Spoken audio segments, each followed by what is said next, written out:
모두 반갑고 환영합니다. 저는 30대 여자이자 한 가정의 아내이자 엄마입니다. 사는 곳과 이름은 밝히지 않을게요. 아무래도 쓰라린 이야기를 써야 해서 익명으로 쓰는 게 좋을 것 같아서요. 저는 각자 인생 이야기로 가득한 유튜브 채널을 자주 들락거리며 즐겨 듣는데요. 그중 이 채널이 가장 재밌고 애정이 가서 이곳에 사연을 보내게 됐습니다. 제가 들려드릴 이야기는 시댁 사연이고 그 중에서도 시할머니 사연을 적어볼까 해요. 제가 그분 때문에 경악할 사건을 맞닥뜨려서 크게 상처를 입은 적이 있거든요. 그럼 어떤 일이 있었는지 과거를 회상하며 솔직하게 적어보겠습니다. 저는 대학을 나와 컨설팅 회사에 들어갔어요. 기업인들이나 성공한 사업가들의 미래에 더욱더 많은 이익이 남도록 도와주는 일을 했죠. 상대하는 사람들이 대다수 거물들이었고 컨설턴트의 몸값이라는 게 있어 꽤 돈을 잘 벌었답니다. 30대 초반까지 열심히 일해서 모은 돈이 억이 넘었으니 제 직업을 자랑스럽게 생각했고 소중하게 여겼습니다. 저 같은 여자들이 돈 많고 능력 있는 남자를 찾을 거라 생각하실 텐데 전혀 아닙니다.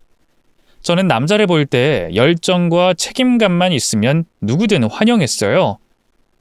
사람 앞날은 어떻게 될지 모르니 눈앞에 돈 많은 남자들이 대단해 보이지 않았답니다. 그래서 제가 사랑에 빠지게 된 남자는 저보다 4살이 어린 연하남이었어요. 대학과 군대를 나와 취직을 한 지 얼마 되지 않은 사회 초년생이었죠. 그는 열정이 언제나 넘쳤고 자신이 성공할 거라는 걸 늘 확신하고 있는 남자였답니다. 연하 애인과 1년하고 8개월을 사귀었는데 결혼 계획은 없었어요. 부모님이나 결혼한 지인들 말을 들어보면 하나같이 결혼은 최대한 늦게 하는 게 좋다고 조언을 해줘서 이를 명언처럼 여기고 있었습니다. 하지만 결혼을 늦추려는 제 계획은 하루아침에 무너지게 됐어요. 완벽주의자라고 생각했던 제가 애인의 아이를 가지게 됐거든요. 병원에서 임신이라는 말을 들었을 때 얼마나 당황스럽고 놀랍던지 머리가 하얘지고 눈앞이 깜깜해졌답니다. 미혼인 여자가 임신을 하면 기쁨보다는 저 같은 감정을 느끼는 게 보통의 일일 거라 생각합니다. 여하튼 임신한 사실을 애인에게 바로 알려서 어떻게 해야 할지 물었더니 그이는 순수하게 소중한 생명이 생겼으니 아주 기쁜 일이라며 저를 안고 동네 한 바퀴를 돌며 청혼하더군요. 그렇게 기쁨으로 받아주니 저도 똑같이 웃게 됐고 결혼이라는 걸 하면 행복할 것 같았습니다. 그동안 저 하나만 잘 살면 그만이라고 생각해 왔는데 이제는 가정을 이루어 가족이 모두 행복한 삶을 살면 좋겠다는 게 인생의 목표가 됐죠. 그래서 양가 부모님께 저의 임신 소식과 함께 결혼을 하겠다고 말씀드렸더니 다행히도 누구 하나 찡그리지 않고 환대와 축하의 말을 돌려주셨습니다. 상견례를 하면서 신혼집에 대해 의논을 오랫동안 나눴는데 그 이유는 시댁이 3층 주택 건물을 소유하고 있어 저더러 거기로 들어와 살라고 하셨기 때문입니다. 1층은 시조모가 살고 계시고 2층은 시부모님과 아직 대학생인 시누이 둘이 살고 있었어요. 그래서 3층은 저와 남편의 신혼집으로 살아보면 어떻겠냐고 제안을 해주셨습니다. 아무리 분리돼 산다지만 한 건물에 시댁 식구가 모두 함께 살고 있었기 때문에 쉽게 결정을 내리지 못했어요. 아마 결혼을 한 여성이나 결혼을 앞둔 여성들은 제 마음을 잘 아실 거라 믿습니다. 그래서 한 번에 결정을 하지 못하고 상견례 자리를 마무리했어요. 생각을 더 해보고 결정하겠다고 하니 시부모님은 불편하면 따로 신혼집을 마련해 준다고 하셨죠. 시누이들도 제 입장을 고려해서 어지간하면 나가서 사는 게 편할 거라고 몰래 조언을 해주셨답니다. 그런데 한 사람의 의견은 달랐어요. 시할머니는 자신의 손자와 한 건물에서 꼭 살고 싶다면서 저에게 시집살이를 강요했습니다. 아무래도 옛날 분이고 고지식한 분이었으니 제가 시댁에 들어와 사는 걸 당연하게 생각하시는 것 같았어요. 결혼식을 2달 앞으로 두고 신혼집을 결정해야 할 때가 오자 저는 모험을 한번 해보기로 했어요. 그간 컨설턴트로 일하며 많은 사람들을 겪어왔는데 시집살이가 힘들어 봐야 얼마나 힘들까 싶어 올해는 아니고 한 2년 정도만 해보기로 결론을 내렸답니다. 그래서 결혼식 후 신혼여행을 다녀와 시댁 식구들이 있는 주택의 3층으로 들어가서 살기 시작했어요. 시어머니가 새 식구가 들어온다고 새롭게 인테리어도 하시고 예쁘게 꾸며주셨는데 진짜 아름답고 멋진 집이었어요. 평수도 아주 넓어서 대가족이 살아도 될 것 같았답니다. 1층과 2층에 시댁 식구들이 살아서 부담이 되는 것만 빼면 아주 완벽했어요. 시어머니는 처음 봤을 때나 결혼 후에 봤을 때도 한결같이 좋은 분으로 보였습니다. 인정과 정이 많으신 데다 남에게 싫은 말, 허튼 말을 절대 하지 않는 존중을 중요시하는 지혜로운 분이셨죠. 게다가 시누이들도 시어머니를 그대로 닮아 저를 존중과 존경의 눈으로 바라봐줬고 어떠한 불편한 행동과 말을 하지 않는 분들이었어요. 그런데 시아버지는 조금 달랐어요. 저에게 피해를 주는 분은 아니었지만 심각한 마마보이였습니다. 환갑이 넘은 어른인데도 아직 시할머니에게 잡혀 살더라고요. 새 신부가 되고 식구들과 식사를 하게 됐는데 시할머니에게 애교를 심하게 떨기도 했고 결정장애가 있었는지 일거수일투족을 다 보고하더라고요. 마마, 나 오늘 점심 때 뭐 먹으면 좋을까? 아침에 콩나물국을 먹었으니까 점심에는 돈가스나 파스타 먹을까? 아가, 엄마가 말했었잖아. 기름기 있는 거 피하고 밀가루 음식은 먹지 말라고. 아침에 고기 못 먹었으니 점심에는 고기 반찬이 있는 음식 먹어라. 네가 오늘 회사 직원들한테 고기를 사면 사기가 올라갈 테니 무조건 고기로 먹어. 시조모는 시부에게 아가라고 불렀고 이렇게 먹을 것을 정해주셨습니다. 아버님은 혀짧은 소리를 내며 알았죠. 엄마가 하라는 대로 할게요. 하고 애교를 떨더군요. 그 광경을 보자 바로 속이 울렁거렸어요. 나중에 시누이들에게 들어보니 시아버지는 평생 시조모가 말하는 대로 일상을 보냈다고 해요. 시아버지는 회사에 가면 시조모와 전화통화를 10번 이상을 한답니다. 하나하나 꼬치꼬치 묻기도 하고 서로 보고 싶다며 핸드폰에 대고 뽀뽀도 한다고 했죠. 이것만으로도 충격이었는데 제 남편에게도 못 보던 모습을 보고야 말았습니다.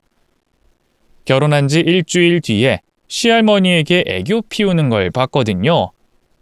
남편은 마마보이가 아닌 할마보이였습니다.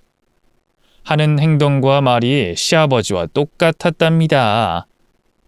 할머니, 나 문지방에 발가락 찧었어. 할머니가 호해줘. 아이고, 우리 집안의 태들보가 다쳤어? 얘 애미야, 얼른 가서 약이랑 붕대 가져오너라. 어이 손녀들, 너희들은 왜 가만히 보고만 있는 거야? 우리 장손이 다쳤는데 텔레비전이 눈깔에 들어오냐? 어서 와서 니들 오빠 다리 주물러라. 남편의 행동과 시조모의 말도 충격이었는데 시어머니와 시누이들이 아무렇지 않게 시조모의 말을 그대로 따르더군요.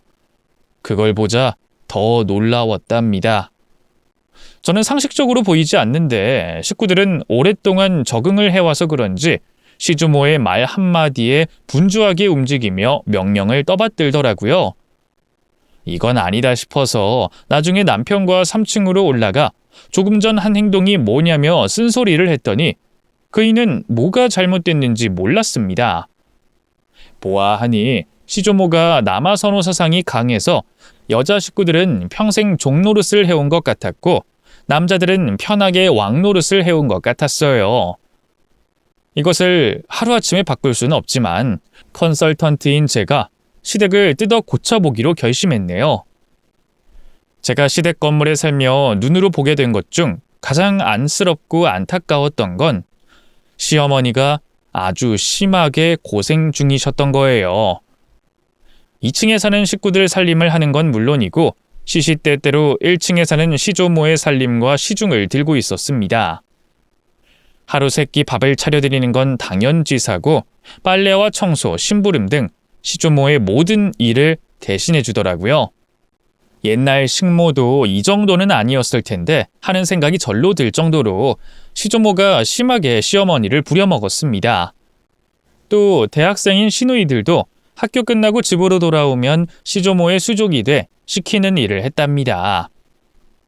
저는 이런 문화가 적응이 되지 않아 몹시 불편했는데 식구들은 모두 당연하게 받아들이고 있었어요. 제가 시어머니와 시누이들을 따로 불러서 이렇게 사는 건 잘못됐다고 말씀을 드렸더니 세 사람은 알고는 있지만 어른이 하는 말을 어떻게 무시하고 하고 싶은 대로 하고 사냐고 대답하더라고요. 평생을 그렇게 가스라이팅 당하고 살아와서 그런지 오히려 이런 말을 하는 저를 이상한 눈초리로 봤답니다. 이에 저는 조금 더 두고 보기로 하고 시댁 식구들의 동태를 살피는데 계급이 나눠져 지내는 게 몸서리치게 꼴보기 싫었습니다. 시어머니는 곧 환갑이 되시는데 아직도 시조모에게 시집살이를 당하고 있는 게 불만이었고 고쳐드리고 싶어 머리를 굴렸답니다. 고생하는 시어머니를 따로 불러서 이렇게 말씀드렸어요.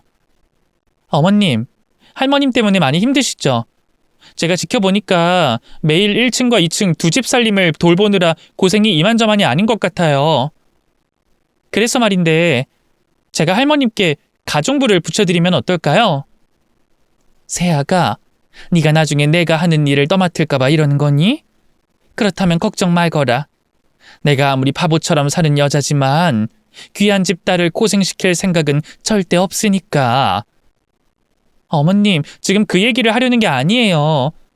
그리고 제가 아는 어머님은 절대 시짜지를 하거나 절 힘들게 하실 분이 아니라는 걸 아주 잘 알고 있다고요. 어머님 인생만 생각을 해보세요. 얼마나 고되고 힘이 드셨는지 생각해 보시라고요. 언제까지 할머님 뒤치다꺼리 하시면서 사시려고 해요. 어머님도 곧 환갑이시라고요. 요즘 세상에 환갑 넘어서까지 시집살이 하는 며느리가 흔한 줄 아세요? 어머님은 진짜 고생 많이 한 분이라고요. 그리고 저 능력 있는 여자인 거 아시죠? 가정부 한 명 붙여드리는 건 어려운 일 아니니까 그렇게 해보세요. 이 며느리가 부탁드립니다. 제가 설득하듯이 말씀드렸더니 시어머니가 곰곰이 생각하시고 대답을 하셨답니다. 세아가 네 말대로만 된다면 나야 몸이 편하고 좋지. 아니, 마음까지 편할 거야. 그런데 우리 어머님이 가정부를 두시려고 할지 모르겠다. 우리 어머님은 보수적이셔서 남의 손에 살림 맡기려고 하지 않을 거야. 그건 걱정 마세요. 제가 방법 생각해서 할머님께 말씀드려볼게요. 어머님, 제가 이 집안을 제대로 컨설팅 해드릴게요. 다 뜯어 고쳐드리겠단 말이에요. 저는 당당하게 시어머니께 말씀드리고 곧 시할머니를 찾아가 이야기했습니다. 할머님, 저 휴직하게 된 거 아시죠? 아무래도 태교에 집중해야 할 것 같아서 집에서 쉬려고요. 그래, 잘했다. 네가 아들을 가졌으니 당연히 태교에 신경 써야지. 계집을 가졌으면 몸을 막 써도 되지만 귀한 아들 가졌으면 몸을 소중하게 조심히 아껴야 해. 잘 생각했다. 시할머니는 제가 아들을 임신했다는 이유로 여태껏 싫은 소리나 잔소리를 한 번도 하지 않으셨답니다. 그래서 저는 본론으로 넘어갔어요. 할머님, 제가 입덧도 심하고 음식도 아무거나 먹지 못하는 데다 손이 많이 필요한 상황이에요. 그래서 시어머님이 제 태교에 도움을 주시겠다고 하네요. 제가 출산하고 몸조리할 때까지 할머님 살림 봐드리는 걸 빼주십사 부탁을 드리고 싶습니다. 그렇다고 할머님이 직접 살림하시라는 게 아니라 제가 가정부 붙여드릴 테니까 당분간만 어머님을 놔주세요. 뭐? 내 집에 남을 들이라고? 그건 싫은데. 네 시애미가 1층부터 3층까지 왔다 갔다 하면 되잖여. 그게 뭐 어려운 일이라고 가정부까지 구하니? 할머님, 이제 어머님도 연세도 있으시고 제 마음이 편했으면 해서 그래요. 할머님, 부탁 좀 드릴게요. 네? 제가 초롱초롱한 눈빛으로 연기를 했더니 시할머니가 어쩔 수 없이 받아들이겠다는 표정을 지으며 가정부를 드리겠다고 대답하셨습니다. 저는 속으로 쾌재를 불렀고 바로 시어머니께 이 사실을 알려드렸어요. 어머님 됐어요. 내일부터 시할머님 살림 봐드리지 않으셔도 됩니다. 이제 자유가 시작됐다고요. 어머 새아가 그게 진짜냐? 우리 어머님이 가정부를 드리겠다고 했단 말이야? 세상에 평생 되지 않던 일을 네가 해냈구나. 정말 고맙다. 진심으로 고마워. 시어머니는 제 손을 잡으시며 눈물까지 글썽이셨습니다. 그동안 시조모라는 족쇄에 묶여서 자신의 삶은 살림이 전부였는데 이제는 하고 싶은 걸 하나씩 해볼 수 있을 것 같다고 하셨네요. 제가 변화를 일으켰더니 시어머니와 시누이들의 성격이 변했습니다. 평생 여자는 땅이라는 가스라이팅을 당하며 시녀처럼 살아왔는데 저는 그렇게 살지 말아야겠다는 마음을 먹었어요. 이제 저 혼자 힘을 쓸 필요 없이 여자들이 똘똘 뭉쳐 시댁을 싹 다 뜯어 고치면 될 것 같았죠. 그런데 시할머니의 집안일을 봐주던 가정부가 일주일 만에 그만두더군요. 꼬장꼬장하고 사람을 하찮게 대해서 감정이 많이 상하셨다며 돈을 2배로 줘도 싫다며 떠나셨답니다. 저는 여기서 포기할 수 없어 다른 가정부를 고용해 계속 시할머니 집으로 보냈는데 가정부 모두 일주일 이상을 버티지 못하고 떠나더라고요. 이쯤 되면 저희 시어머니가 얼마나 대단한 사람인지 아시겠죠? 남들은 일주일도 버티지 못하는 걸 30년 이상 참고 사셨던 겁니다. 여하튼 가정부 작전은 수포로 끝이 나버렸어요. 가정부 사이에서 저희 시조모 소문이 쫙 퍼지는 바람에 아무도 찾아오지 않게 됐죠. 결국 1달 만에 시어머니가 다시 시할머니 살림을 봐드리게 됐습니다. 그런데 이제 막 자유를 찾은 시어머니는 이전과 달라지셨어요. 시키는 건 다 하는 사람이 아니라 해드릴 것만 하고 나오셨습니다. 이에 시할머니는 쌍욕을 하기 시작하셨답니다. 이 하찮은 기집년아.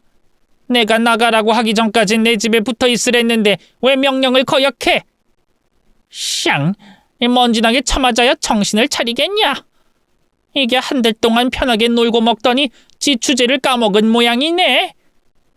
어머님, 저 학원 가야 해요. 저 처음으로 인생의 목표가 생겼어요. 주부대학에 들어가서 멋지게 대학 졸업장 딸 거라고요. 그러니까 제 시간을 전부 빼앗아 가시려고 하지 마세요. 어이씨구, 지랄 연병을 하네. 기집년이 대학을 나와서 뭐 하려고? 네 딸년들이 대학 다니는 것도 꼴보기 싫어 죽겠는데 너까지 내 심기를 건드리고 싶으냐? 참말 말고 학원 때려치워. 기집이면 기집답게 집구석에서 살림이나 하란 말이야. 빨리 바닥 청소나 해. 알콜로 묻혀서 빡빡 닦으라고. 그리고 김장도 새로 해라. 지난달에 담근 거 벌써 익어버려서 맛이 없단 말이야. 싫어요, 어머님. 저 이제 예전처럼 살지 않을 거예요. 이제 그만 좀 부려먹으세요. 시어머니는 집에 당했던 정신을 찾으셔서 호락호락하게 시조모의 명령에 넘어가지 않으셨습니다. 시누이들도 마찬가지로 할머니, 우리 엄마 좀 그만 괴롭히세요. 또 우리한테 기집애는 집에서 살림이나 하라니 남자 그늘 아래서 살아야 하는 존재라니라는 되지도 않는 말씀 좀 하지 마세요. 라고 대들기까지 했답니다. 저로 인해 큰 변화가 생긴 거였죠. 하지만 시조모는 여전히 독재자 마음을 버리지 못하고 새 사람을 못살게 굴더군요. 말을 듣지 않으면 빈몸으로 쫓아내겠다며 으름장을 놨답니다. 사실 3층 주택은 시조모의 명의였고 시아버지의 사업체도 시조모가 차려준 것이었어요. 그래서 재력을 과시하며 끝까지 갑이 되려고 하셨어요. 그래서 전 이런 시댁 문화를 뿌리채 뽑으려고 머리를 열심히 굴리고 또 굴렸습니다. 시어머니가 시할머니 때문에 고생한다 싶으면 배가 아픈 척하며 3층으로 올라오게 했고 1층에서 다 같이 모여 있을 때도 배 아픈 척 연기를 하며 시어머니와 자리에서 빠졌답니다. 어머님이 곧 주부대학에 들어가실 때까지 공부할 시간을 벌어들였죠. 그러던 어느 날 1층 시할머니 집에서 식구들이 함께 식사를 하게 됐는데 예상치도 못한 일이 생겼습니다. 할머님은 시비를 걸고 요기하고 싶었는지 반찬과 수저 젓가락을 놓고 있는 시어머니의 머리채를 잡더군요. 이년아, 넌 내 밑에서 30년을 배웠는데 아직도 수저 놓는 순서를 몰라? 감히 내 아들을 제끼고 네 딸년한테 수저를 먼저 깔어? 이 멍청한 돌대가리년아, 아주 지랄을 해라. 너 오늘 좀 맞아야겠다. 시어머니가 머리채를 잡힌 채 따귀를 한 대 맞는 걸 본 저는 현명한 대처가 필요할 것 같아 배를 부여잡고 아픈 척 연기를 했습니다. 할머님, 제 배가 너무 아파요. 너 쇼하는 거지? 내가 모를 줄 알았느냐? 그동안 네 시엠이 편하게 쉬게 해주려고 배 아픈 척 연기했던 걸 모를 것 같아. 시조모는 제가 했던 행동들을 눈치채고 있었더라고요. 하지만 저는 여기서 그치지 않고 밥상을 잡고 액션을 취했답니다. 비명을 지르다가 이내 밥상을 뒤집어 버렸어요. 그래서 시어머니의 머리채는 무사했고 시조모는 뒤로 나자빠졌습니다. 그릇들은 깨져버려서 사방으로 흩어졌고요. 이윽고 시누이들과 시어머니가 제 연기를 받아주더군요.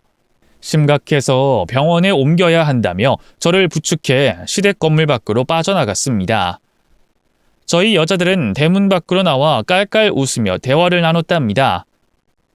세아가, 너 때문에 내가 웃는다. 머리채 잡히고 딱이 맞았어도 네 덕에 기분이 풀렸다고. 어머님, 많이 아프셨죠? 제가 좀 더 빨리 연기할 걸 그랬나 봐요. 아니다. 내 속이 얼마나 시원한 줄 알아? 지금쯤이면 엎어진 밥상 네 시할머니가 혼자서 치우고 있을 거야. 남자들한테는 절대 집안일 시키지 않는 분이니까. 아이고 배야. 얼마나 많이 웃었던지 배꼽이 빠질 것 같구나.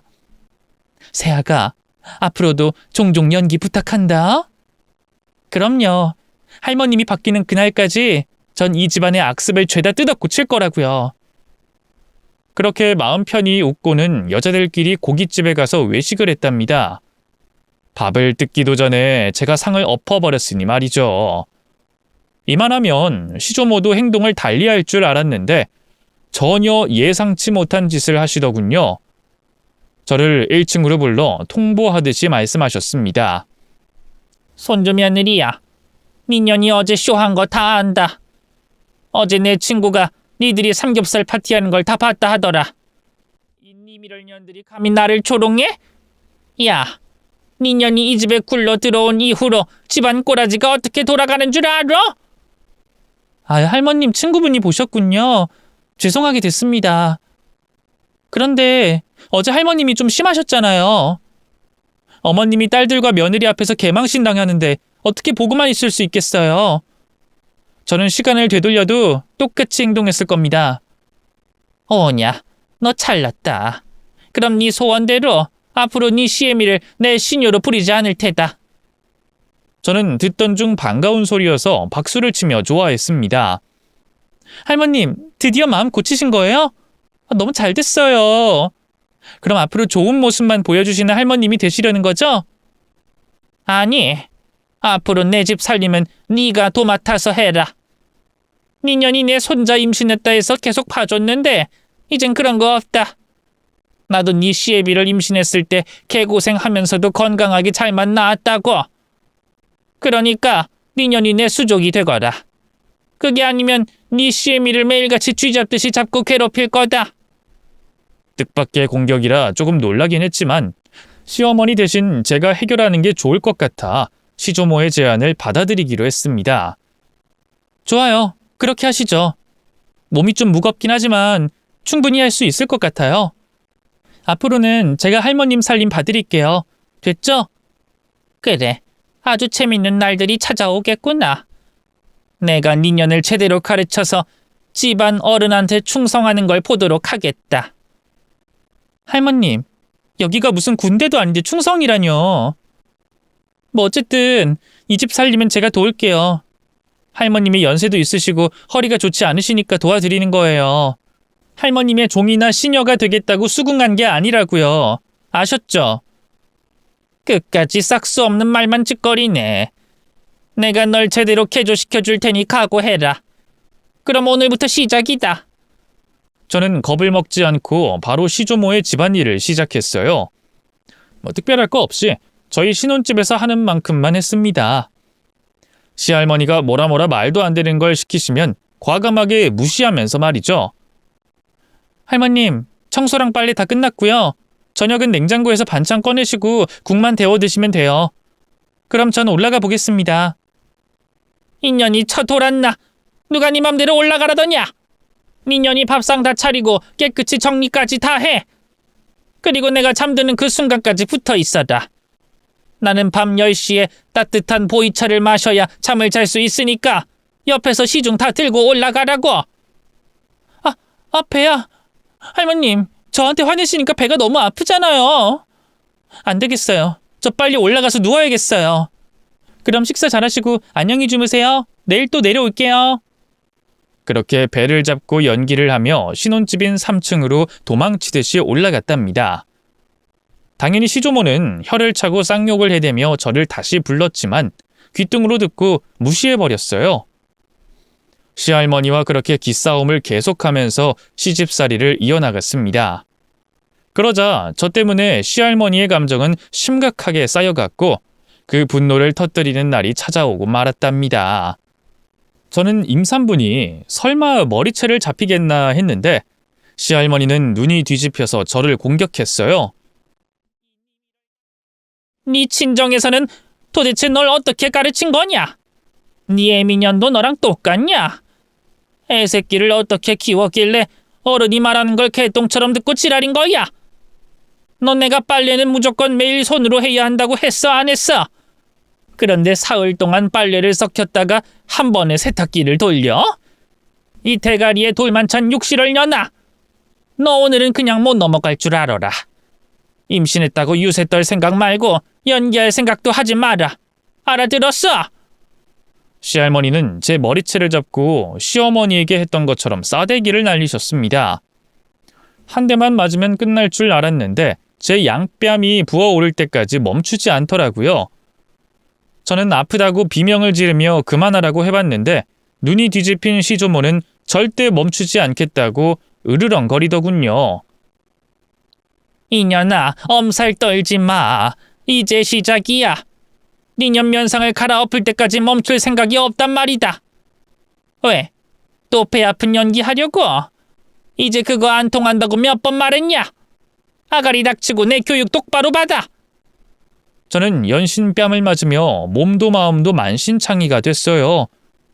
아무리 멘탈이 강하게 살아왔어도 이런 무식한 공격을 받으니 무섭고 두려웠습니다. 그렇게 고통과 충격을 심하게 받은 저는 곧 심각한 진통이 찾아왔답니다.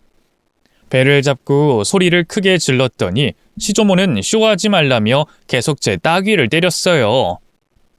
곧 시부모님과 시누이, 남편이 1층 시조모 집으로 들어왔는데 그 순간 저는 하혈을 하며 바닥에 쓰러지고 말았답니다. 모두가 경악을 금치 못하고 있었는데 시조모는 그것도 쇼를 하는 거라고 말하더군요. 인연이 하다 하혈하는 쇼까지 하냐? 야, 어디서 고추장이라도 바르고 온 거야? 치, 이런 건 나한테 통하지 않어, 이년아.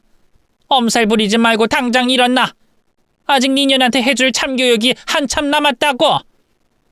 저는 너무 아파서 거의 기절하기 직전이었습니다. 여전히 제 머리채는 시조모에게 잡혀 있었고요. 다시 저의 뺨을 날리려고 하자 누군가 시조모의 면상에 주먹을 날렸습니다. 눈앞이 흐릿해서 잘 보이지 않았는데 시어머니의 목소리가 들렸어요. 어머님은 하극상을 일으켰습니다. 이 늙어빠진 년이 감히 내 귀한 며느리를 이 꼴로 만들어? 니 년이 그러고도 사람이라고 할 수 있어? 여보, 당장 119에 신고해. 뭐 하고 있어? 그러자 시아버지는 바로 구급차를 불렀고 시누이들은 저에게 달려와 수건으로 몸을 닦아주고 팔다리를 주물러줬습니다. 마마보인 시아버지와 할마보인 남편도 제가 걱정돼서 저에게 달려와 뭐라도 해보려고 하더군요. 저는 곧 시야가 뚜렷하게 보였고 시어머니를 향해 시선을 돌렸습니다. 제대로 이성을 잃어 시할머니를 복날 개 패듯이 싸대기와 발길질을 사정없이 하고 계셨어요. 그리고 쌍욕도 아주 찰지게 하셨네요. 이 우라질 년아, 이 개 같은 년아, 어디 할 짓이 없어서 임신한 내 며느리 자꾸 지랄이야? 네 년이 뭔데 내 며느리를 가르치겠다고 이 지랄을 하냐고? 뭐, 제대로 교육을 시켜주겠다고? 이 오살할 년아, 내가 그동안 네 년한테 제대로 배운 건 이 쌍욕하고 쓰레기 같은 성질머리밖에 없어. 너 오늘 되졌어. 네 년 사지를 아작내서 벽에 똥칠하면서 살게 해주마. 이 씹어먹고 뱉어도 시원찮을 개망난이야. 너 이게 뭐 하는 짓이야? 아이고, 난 너의 CM이라고. 감히 폐륜을 저지르고 있는 게야. 이 정신머리 썩어 빠진 년 그만두지 못해. 아이고. 시어머니가 그렇게 흥분한 건 처음 봤어요. 어찌나 무섭던지 마치 시조모가 젊었다면 저런 모습이 아니었을까 하는 생각까지 들었답니다. 이게 다 인과응보로 시조모가 돌려받고 있는 상황이었으니 아무도 시어머니를 말리지 않고 구경만 했습니다. 제가 쓰러진 지 10분 만에 구급차가 도착했고 구급대원들이 저를 들것으로 들고 차에 태웠답니다. 모두 저를 뒤따라 나왔는데 그때 만신창이가 된 시조모도 나왔어요. 제가 쇼를 하고 있던 거라 생각했는데 진짜 위험한 상황인데다 유산까지 할 수 있었다는 사실에 크게 놀란 얼굴이었습니다. 하지만 시조모는 저와 함께 떠나는 식구들을 따라오지 못하고 집 앞에서 얼어붙은 채 가만히 서 있더군요. 병원에 도착한 저는 급하게 수술실로 들어가게 됐답니다. 저는 겁에 질려 눈물을 흘리며 의사 선생님한테 제 뱃속의 아기를 살려달라고 목 놓아 울부짖었습니다. 수술이 끝나고 병실로 옮겨지자 시부모님과 시누이들 그리고 남편이 눈물로 저를 맞아줬어요. 다들 미안하고 죄송하다는 말을 하며 제 손을 잡아주며 위로해줬습니다. 할마보이였던 남편은 제 앞에 무릎을 꿇고 눈물로 사죄하더군요. 여보, 미안해. 이게 다 내 잘못이야. 할머니 손안에서 벗어나지 못하고 아무런 행동을 하지 못한 못 나빠진 내 잘못이라고. 당신한테 너무 미안해서 죽을 지경이야. 여보, 앞으로는 이런 일 2번 다시 일어나지 않도록 할게. 약속해. 오늘 태어난 아들 앞에서 맹세한다고. 저는 유산한 줄 알았는데 눈을 뜨고 남편이 하는 말을 듣고 오열하고 말았습니다. 내 아들이 살았어? 나 유산하지 않은 거야? 우리 애기 어딨어? 지금 인큐베이터에 있어. 9달 만에 제왕절개로 태어났으니 그리로 간 거지. 다행히 조금만 기다리면 건강하게 당신 품에 안길 수 있다고 했어. 저는 안도의 숨을 내쉬며 뜨거운 눈물을 흘렸습니다. 제 아들이 무사해서 천만 다행이었죠. 시댁 식구들 모두가 눈물바람이었고 저에게 죄를 지었다며 사과를 연신했답니다. 저는 화가 나긴 했지만 그게 식구들 탓이 아닌 걸 알고 있어 괜찮다고 대답하며 그만 울라고 일러줬네요. 제가 조금씩 안정을 찾아가고 있었는데 병실 문이 열리면서 2번 다시 보고 싶지 않던 시조모가 들어오더군요. 사람이라면 여길 찾아오지 말았어야 했는데 무슨 낯짝으로 들어온 건지 이해가 되지 않았답니다. 식구들이 모두 시조모를 노려보자 아주 당당한 태도로 입을 열었어요. 니들 왜 눈깔들이 그 모양이냐? 내가 무슨 죽을 죄라도 지었냐? 천연이 하도 날 골려먹길래 교육 좀 시킨 거잖아. 그러자 시어머니가 입술을 부르르 떨며 대답했습니다. 어머님 때문에 내 며느리와 손자가 큰일 날 뻔했어요. 그런데 하는 말이 당신은 책임이 없다고요? 고작 교육시키려 했다고 변명하는 겁니까? 인연이 또 야단이네. 날 아까 그렇게 패대기 치더니 제대로 돌았구나. 이년아, 네가 한 짓이야말로 천지가 개벽할 큰일이었어. 감히 시애미를 때리고 짓밟아? 닥쳐! 당신 때문에 2 사람의 목숨이 위험했다고. 무릎 꿇고 사과해도 모자랄 판에 뭘 잘했다고 얼굴을 빳빳이 들고 있는 거야? 시어머니는 광분해서 시조모를 잡아먹을 듯이 째려봤습니다. 그러자 시조모는 헛웃음을 지으며 대답했어요. 야, 이년아. 그래서 누가 죽기라도 했어? 다 멀쩡하자녀. 네 며느리년도 멀쩡하고 내 손자도 무사하잖아. 야, 이년아. 그리고 사과받을 사람은 바로 나야. 나를 때린 니년하고 나한테 거짓부렁 쇼를 해서 여기까지 오게 한 저 손자 며느리년이 사과를 해야 한다고.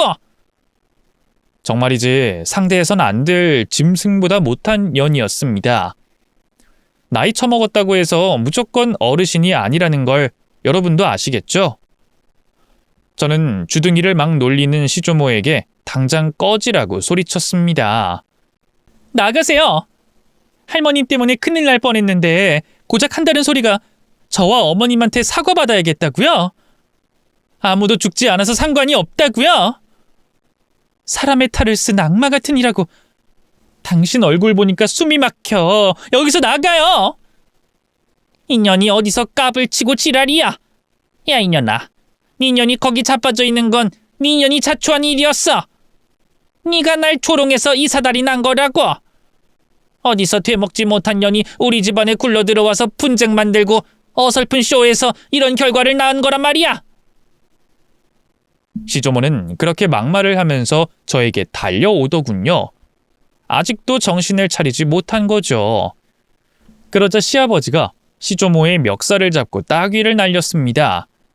이어서 남편도 날리고 시누이들도 똑같이 따귀를 날렸어요.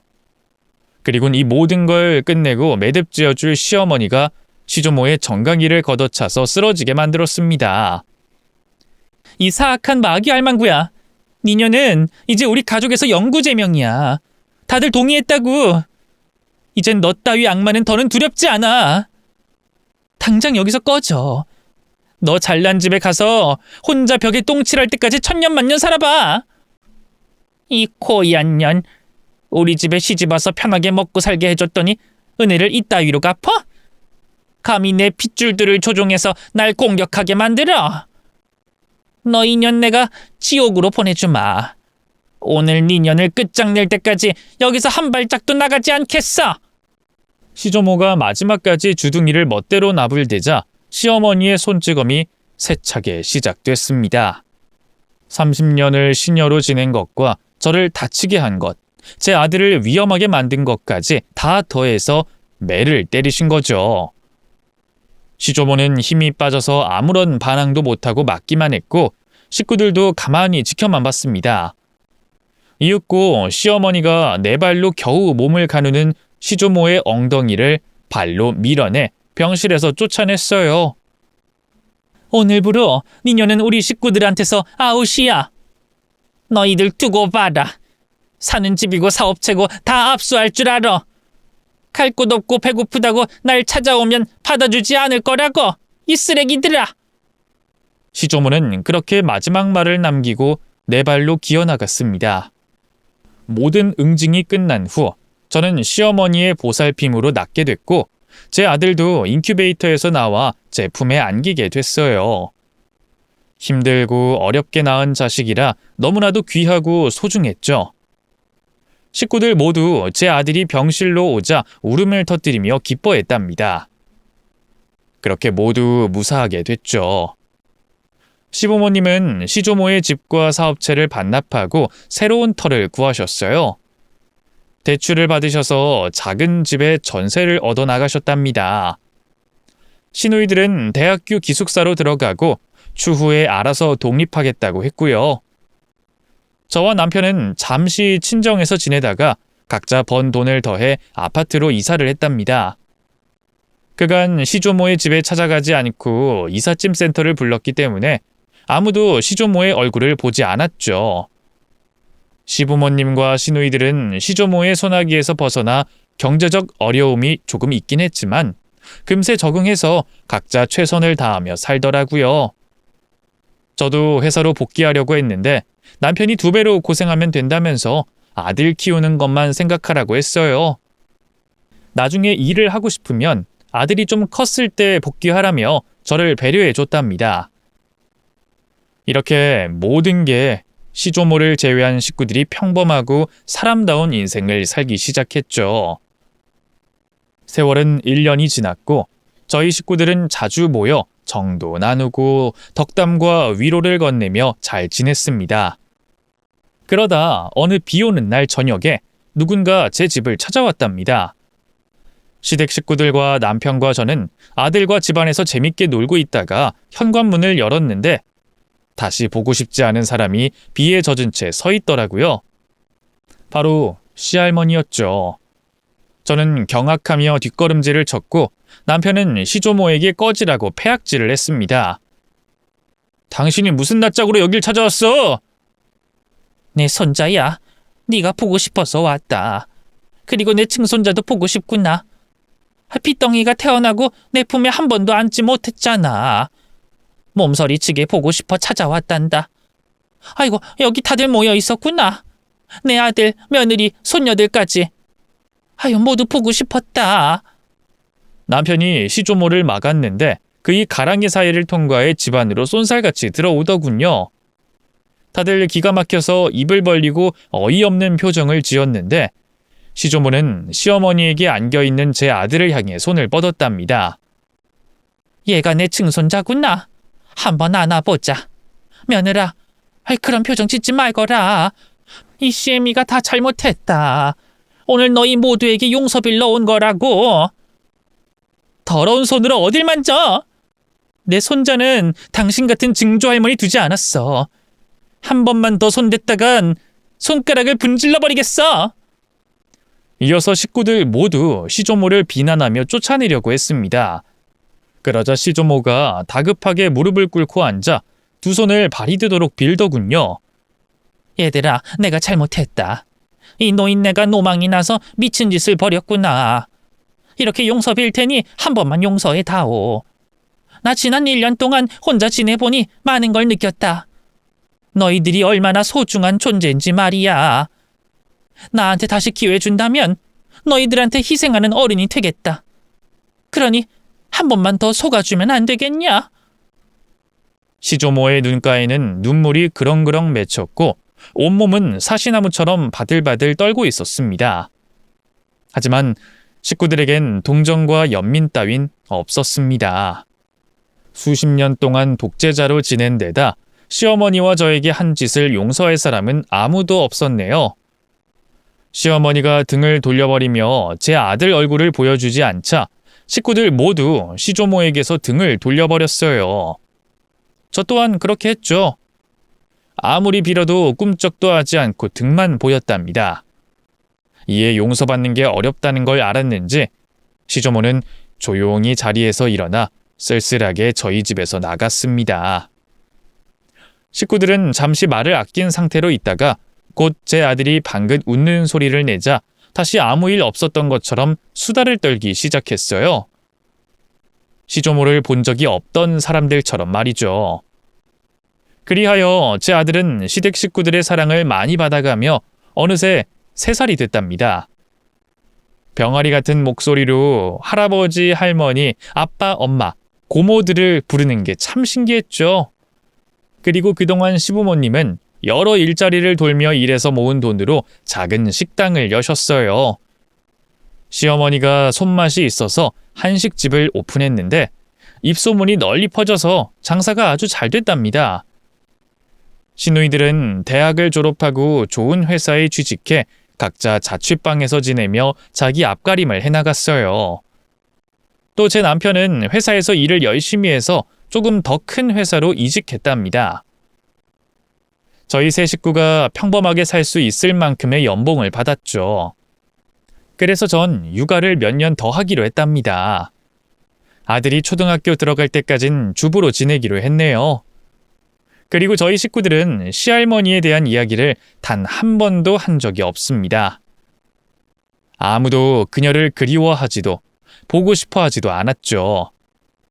그런데 얼마 지나지 않아 시조모 소식을 경찰에게서 듣게 됐습니다. 3층 주택에서 혼자 살던 시조모가 고독사로 숨졌다고 하더군요. 그 연락을 받았는데 아무도 슬퍼하지 않았어요. 특히 시어머니는 속이 후련하다고 말씀하셨답니다. 더 이상 괴롭힐 상대가 없었으니 화병으로 세상을 떠난 거라면서 말이죠. 그래서 시조모의 장례는 치르지 않았어요. 시아버지는 상조회사의 모든 절차를 약식으로 처리하라고 일임했고 문제가 있으면 연락하라고 하셨습니다. 그런데 장례를 치르고 나자 변호사 한 명이 찾아왔더군요. 시부모님께 시조모의 유산을 상속받을 건지 포기할 건지 묻더랍니다. 이에 시어머니는 무조건 받겠다고 하셨습니다. 30년 넘게 시녀로 살아온 게 억울하니 돈으로라도 보상을 받아야겠다며 유산을 받겠다는 의사를 밝히셨습니다.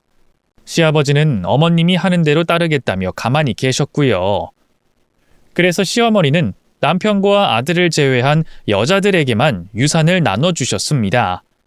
30년간 왕자로 살았으니 이제부터는 여자들의 종이 되보라며 큰 소리를 치면서 말이죠. 물론 시아버지와 남편이 정신을 차리긴 했지만 지난 과거에 대한 보상이라고 하니 아무 말도 못하고 시어머니 의견을 따르기로 했답니다. 그래서 어머님은 식당 일을 시아버지한테 모두 떠넘기고 자신은 주부대학에 들어가셨어요. 지금은 학구열이 뜨겁게 달아오른 학생 신분으로 재밌게 살고 계신답니다. 저희 시댁이 유산을 받고 어떻게 사는지 결과를 요약하자면 시아버지는 시어머니에게 쥐잡듯이 잡혀 애처가로 살고 계시고 제 남편 또한 시조모의 유산은 물론이고 집 명의를 제 이름으로 바꿔줬답니다. 예전에 할마보이의 모습은 온데간데 없고 책임감 강한 가장이 돼 있어요. 이렇게 시조모는 외롭게 세상을 떠났고 저희에게 많은 재산을 남겨줬답니다. 제 사연 들으시고 자식들이 너무 심한 거 아니냐는 의견들이 나올 수 있을 것 같은데 여러분이 제 상황이거나 시어머니의 상황이었다고 생각을 단 한 번만 해보신다면 충분히 이해하시리라 믿습니다. 이렇게 제 이야기를 끝내야겠네요. 재밌게 들어주셨다면 댓글로 소통하면 감사할 것 같아요. 그럼 이만 인사드리고 줄이겠습니다. 제 사연 들어주셔서 진심으로 감사합니다. 모든 가정에 평안이 가득하시길 기원합니다. 안녕히 계세요.